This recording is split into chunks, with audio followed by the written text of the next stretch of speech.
안녕하세요. 하늘소리교회 임호상 목사입니다. 오늘 나눌 말씀은 누가복음 7장 18절에서 23절의 말씀입니다.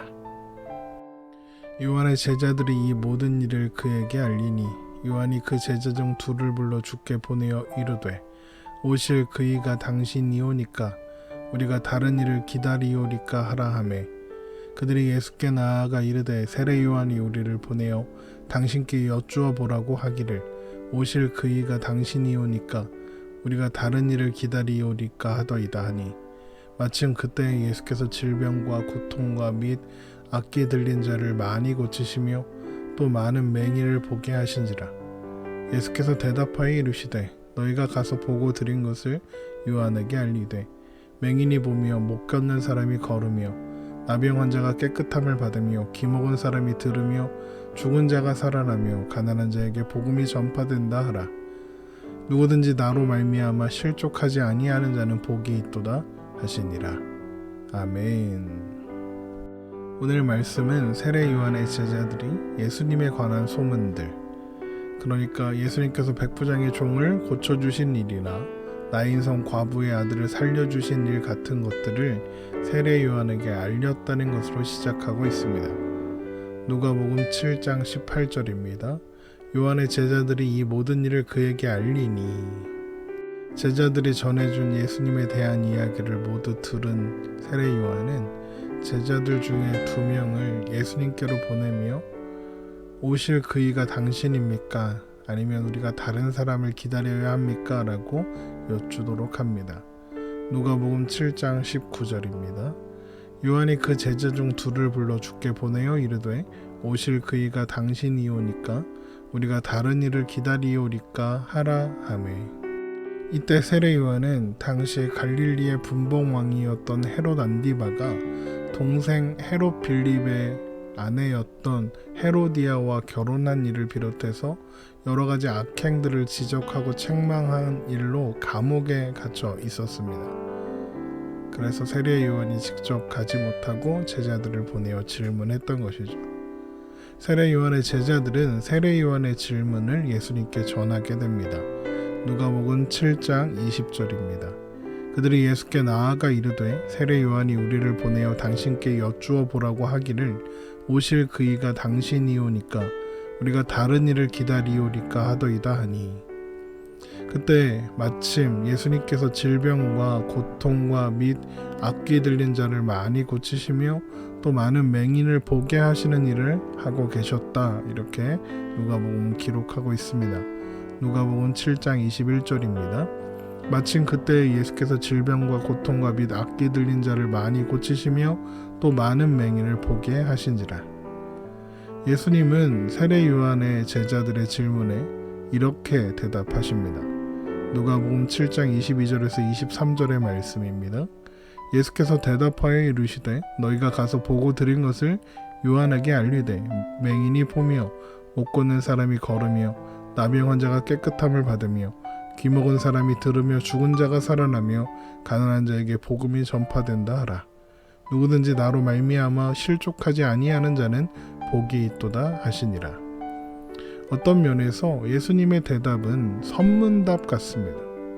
세례 요한은 당신이 메시아가 맞냐 아니냐 라고 물었는데 예수님은 맞다 아니다가 아니라 맹인이 보며 못 걷는 사람이 걸으며 나병 환자가 깨끗함을 받고 귀먹은 사람이 듣고 죽은 자가 살아나며 가난한 자에게 복음이 전파된다 이렇게 대답하셨으니까요.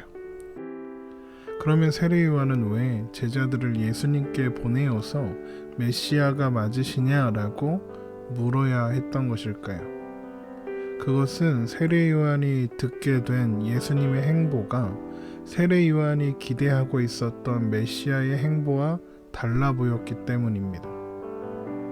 누가복음 3장 7절에서 9절의 말씀을 보겠습니다.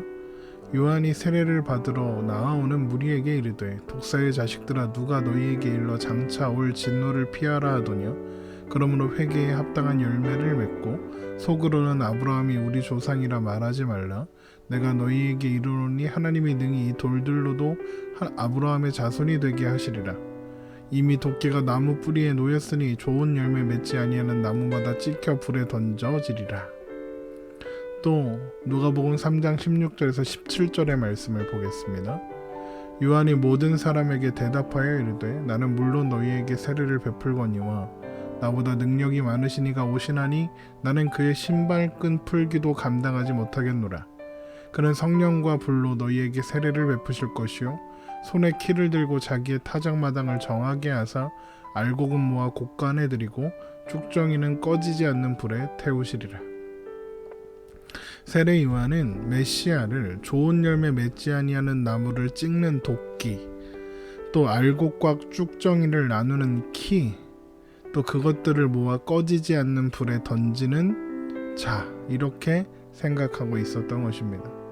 그러면 세례 요한의 기준에서 도끼에 찍혀야 하는 나무, 또 불에 던져져야 하는 쭉정이와 같은 사람들은 누구였을까요? 먼저는 이스라엘의 억압자들이었겠죠. 로마의 지배자들이었을 것입니다. 또 율법을 어기는 자들이었겠죠. 폭리를 취하는 세리들이나 남의 것을 강탈하는 군인들이었을 것입니다. 또 말로는 율법을 말하면서 율법을 지켜야 한다 말하면서 율법의 정신과는 아무 상관없이 이웃들을 압제하고 핍박하는 바리새인들 같은 자들, 그들이 도끼에 찍혀야 할 나무요 불에 던져져야 하는 쭉정이와 같은 존재들이라고 생각했을 것입니다. 그런데 예수님께서 누구의 봉을 고쳐주십니까? 이스라엘의 억압자에 해당하는 로마의 백부장의 종을 고쳐주셨답니다. 그뿐입니까? 죽은 자의 관에 손을 대셨답니다. 그건 율법을 어기는 것이었습니다. 세리를 제자로 삼았답니다. 부정한 병든 사람들이 예수님을 따라다니고 예수님은 그들을 고쳐주신답니다.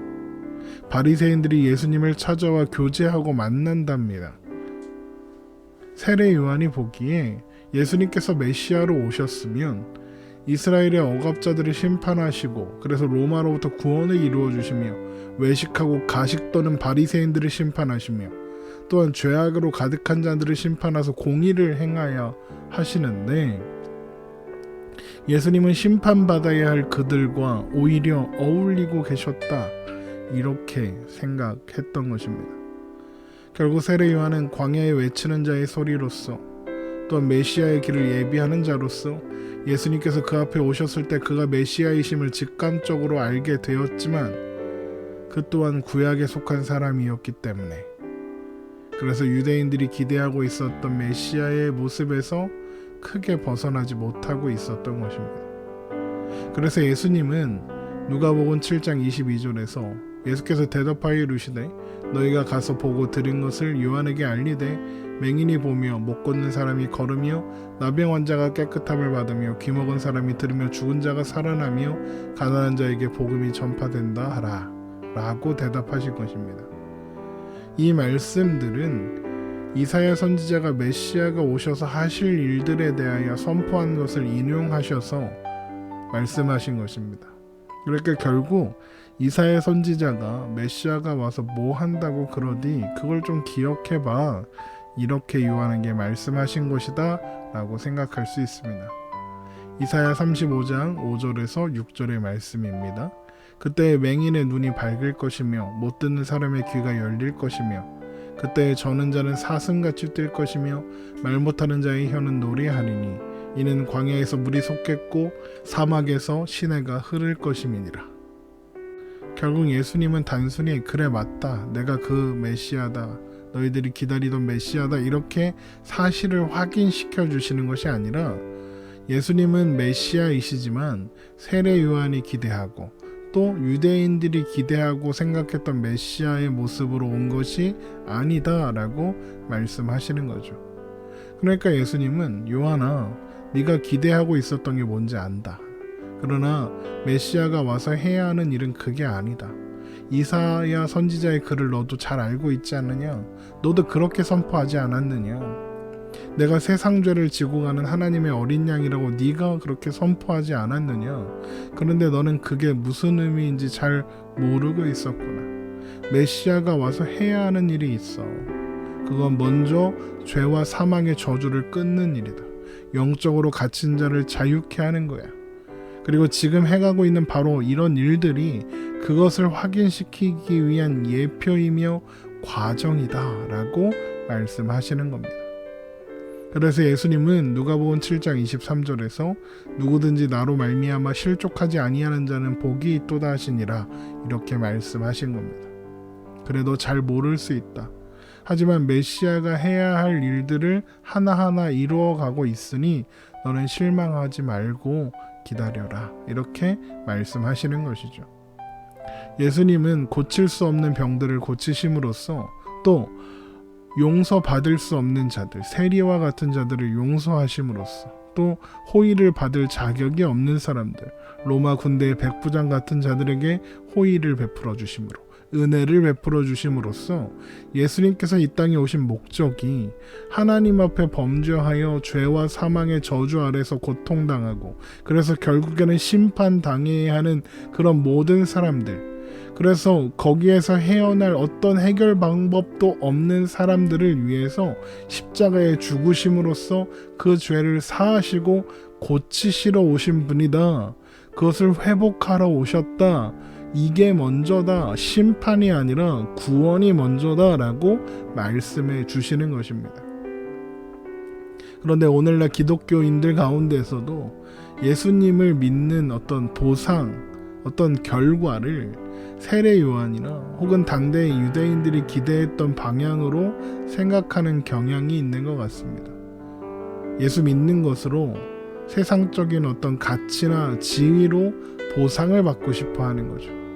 그래서 자꾸 뭘 열심히 하려고 하고 그걸로 인정받으려고 합니다. 더 많이 모이려고 하고 그 모인 세를 과시하려고 하고 우리를 무시하지 못하게 해야 한다. 이런 식으로 반응하려고 하죠. 그러나 예수님께서 이 땅에 오신 이유는 그런 것이 아닙니다. 예수님이 이 땅에 죽으러 오셨습니다. 이사야 53장 4절에서 6절의 말씀입니다. 그는 실로 우리의 질고를 지고 우리의 슬픔을 당하였거늘 우리는 생각하기를 그는 징벌을 받아 하나님께 맞으며 고난을 당한다 하였노라. 그가 찔림은 우리의 허물 때문이요 그가 상함은 우리의 죄악 때문이라.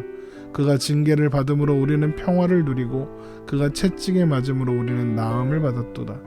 우리는 다 양 같아서 그릇 행하여 각기 제 길로 갔거늘 여호와께서는 우리 모두의 죄악을 그에게 담당시키셨도다.